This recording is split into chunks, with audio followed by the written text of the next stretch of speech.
এবার ডাকাতির অভিযোগ খোদ পুলিশের বিরুদ্ধে।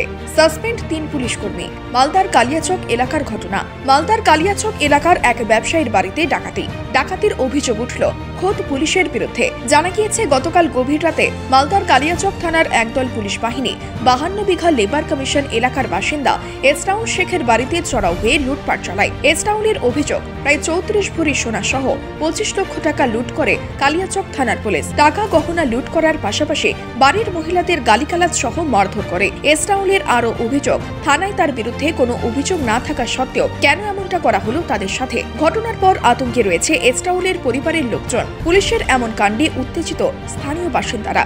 পুরো ঘটনা নিয়ে অস্বস্তিতে মালদা পুলিশের প্রশাসনিক কর্তারা। অতিরিক্ত পুলিশ সুপার আনিস সরকার জানান, এই ঘটনার প্রাথমিক তদন্তে এক এএসআই সহ 3 পুলিশ কর্মীকে সাসপেন্ড করা হয়েছে। তবে গোটা ঘটনার তদন্ত করছে পুলিশ। কি বা কেন এমন ঘটনা ঘটলো তার তদন্তে নেমেছে পুলিশ। আমি তো রাত্রে 11টার সময় ঘুমিয়ে গেছি। ঘুমের অবস্থাতে আমার কানে আওয়াজ যাচ্ছে, আমার নাম ধরে ডাকছে। নাম ধরাতে আমি আরও আমার গ্রামের লোক হয়তো অসুবিধা হয়েছে, ডাকে আমাকে। তো আমি আবার বেরিয়েইনি, আমি ভিতর থেকে বললাম কে আছেন, কে আপনারা? তো বলছে আমরা পুলিশ আছি। কোথাকার পুলিশ? তো কালিয়াচকের পুলিশ। কি বলছেন? গেটটা খুলেন, বলেন কিসের জন্য এসছেন, আমার নামে কোনো কেস আছে না কি আছে বলেন। তো না, গেটটা খুলেন। ঠিক আছে, ওপারে দিয়ে আসো, ওপারে দিয়ে আমি গেটটা খুলছি। আমি তো আপনাদেরকে ডাকলাম কি আমি বাইরের সাইডটা খুলছি, আপনারা আসেন। এই তো ধরে ওখানে আমাকে খুব মারধর করলো, বান্দুকের ওই হুড়া মারলো, 4-5 হুড়া মেরেছে ওখানে। স্যার আমি কি, স্যার আমি চোর, কি করেছি স্যার, আমি অন্যায় কথা বলছো, 2 নম্বরে ধান্দা করছো, আর বেশি কথা বলছো। আমি বলি স্যার আপনি তদন্ত করে দেখেন না আমার ব্যাপারে, আমি 2 নম্বরে তদন্ত করি না, কি করি দেখেন না স্যার। ছেনি দিল আমার মেয়ে, ছেনি দিয়ে আমি ভাঙলাম, হাতেও কয়েকবার বাড়ি লেগেছে আমার। ভেঙে দেখালাম, কিছু পাইনি। হ্যাঁ, এবার আমাকে আবার বলছে কি চলো ঘরে চলো। আর এই আমার ওই বেডরুমটাতে আমার টাকা পয়সা যা ছিল, ওই বেডরুমে 4 জন ওরা ঢুকেছে, আর আমাকে 2 জন নিয়ে ঢুকেছে এ ঘরে। আমার স্ত্রী ওই ঘরে আছে, আমার মেয়ে এইদিকে দৌড়াদৌড়ি করছে।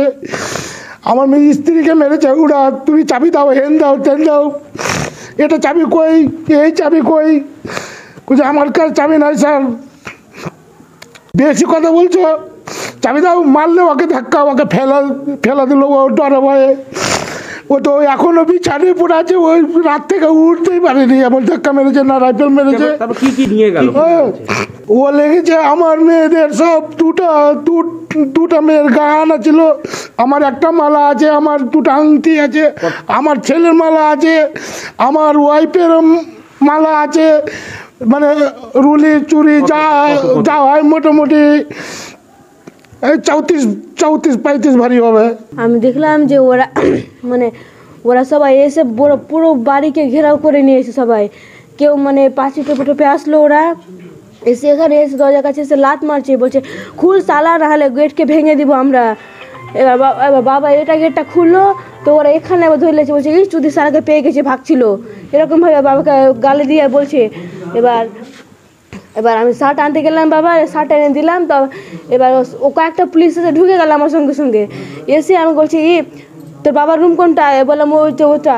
এবার ওখানে গিয়ে আর ডাইরেক্ট গিয়ে আমার ড্রেসিং আয়না আছে একটা, ওটা ড্রেসিং আয়না থেকে সবটা একবারে সমাজের টাকাগুলো ছিল অনেকটা, 3 বছর থেকে 4 বছর থেকে আমার বাবা সমাজে এই আছে হেড আছে, তো সবটা টাকাকে বের করে ওরা নিয়ে নিল, পয়সা সেগুলো। আমি বলছি ওগুলো সমাজে পয়সা আছে আমাদের, আবার আমাদের ওটা মিড কেসটা ইটা আছে, শকেসটা সবটা আমার আম্মাকে বলছে বের করে দাও, নাহলে কি বলে এখন তোমাকে করে দিব।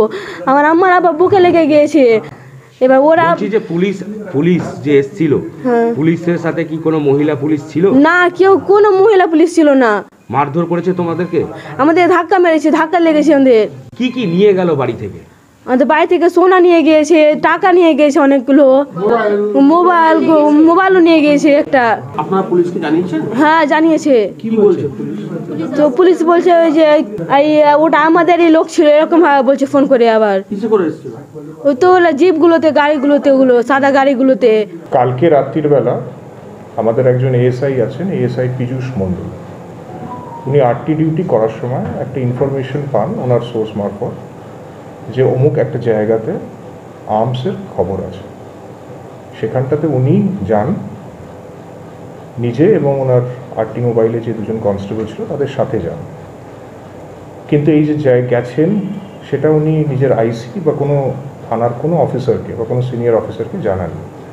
উনি নিজে থেকেই যান, গিয়ে তারপরে সেই জায়গাটাতে উনি তল্লাশি চালান উইদাউট ইনফর্মিং হিজ সুপিরিয়ার্স।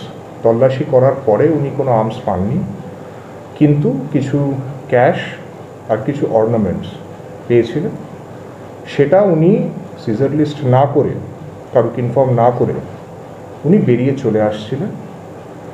এবং যে লোকের বাড়িতে এটা হয়েছিল তার নাম হচ্ছে আশরাউল শেখ, তাকে উনি নিয়ে আসছিলেন। যখন নিয়ে আসার সময় সেই আশরাউল শেখ পালিয়ে যায় এবং যে ব্যাগটা যেটাতে সেই ক্যাশ এবং অর্নামেন্টস নিয়ে ওই এএসআই আসছিলেন সেটাকে একরকমভাবে নিয়ে ও পালিয়ে যায়। এটা হচ্ছে ঘটনা। ডাকাতির কোনো অ্যালিগেশন আমাদের কাছে আসেনি। এটাই হচ্ছে কালকের যে ঘটনাটা ঘটেছে। বলছি, যার বিরুদ্ধে অভিযোগ পুলিশের উচ্চপদস্থ আধিকারিককে না জানিয়ে এই ধরনের অপারেশন করা, তার বিরুদ্ধে কি ব্যবস্থা নিচ্ছে? তাকে এবং তার সাথে যে দুজন কনস্টেবল ছিল তাদের দুজনকে সাসপেন্ড করা হয়েছে। একটু যদি নামগুলো বলেন এবং পোস্টগুলো কাকে সাসপেন্ড করা? এএসআই পীযূষ মণ্ডল এবং দুজন কনস্টেবল আছে যাদের নাম হচ্ছে রাজকুমার ঘোষ এবং কনস্টেবল আশিস দেব। তদন্ত কি পর্যায়ে রয়েছে বা তদন্ত কি ধরনের? প্রিলিমিনারি এনকোয়ারি আমি করেছি, রিপোর্ট দেওয়া হয়েছে, যার বেসিসে ওনাদের সাসপেন্ড করা হয়েছে। কিছুক্ষণের মধ্যেই এটা হয়েছে। এইসব জিনিসগুলো আমরা তো কালকে রাত্রের ঘটনা, আমাদের নলেজে আজকে এসছে। এখানে আসবার আগে এনকোয়ারিটা করে আমি রিপোর্ট দিয়েছি, যার বেসিসে ওদের কিছুক্ষণ আগেই সাসপেন্ড করা হয়েছে। এইবার ফার্দার কোর্স অফ অ্যাকশন এরপর হবে। বলছি, তার বিরুদ্ধে অভিযোগ, মানে যে বাড়িতে আপনারা রেড করতে গেছিলেন, তার বিরুদ্ধে পুলিশের কাছে কোনো রেকর্ড আছে? সেটা আমাদের খতিয়ে দেখতে হবে। তার কাছে একটা ইনফরমেশন ছিল, যেটা আমাদের যে এএসআই যিনি গেছিলেন তাকে জিজ্ঞেস করে যেটা পাওয়া গেছে যেখানে আর্মস আছে। এবার এর এগেনস্টে আর কিছু রেকর্ড আছে কি না সেটা আমাদের খতিয়ে দেখতে হবে। যে টাকাটা নিয়ে বাড়ি থেকে বেরোনো হলো, পুলিশ নিয়ে বেরোনো এবং সোনা যেটা অভিযোগ উঠে আসছে, সেগুলো গেল কোথায়?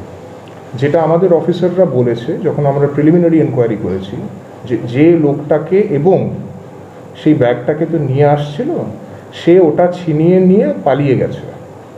মানে ওই নিজের জিনিসটা ওটা পুলিশের কাছ থেকে টেনে নিয়ে বেরিয়ে গেছে ওখান থেকে। আপনারা জানার পর কি ওই বাড়িতে পুলিশ গেছিল?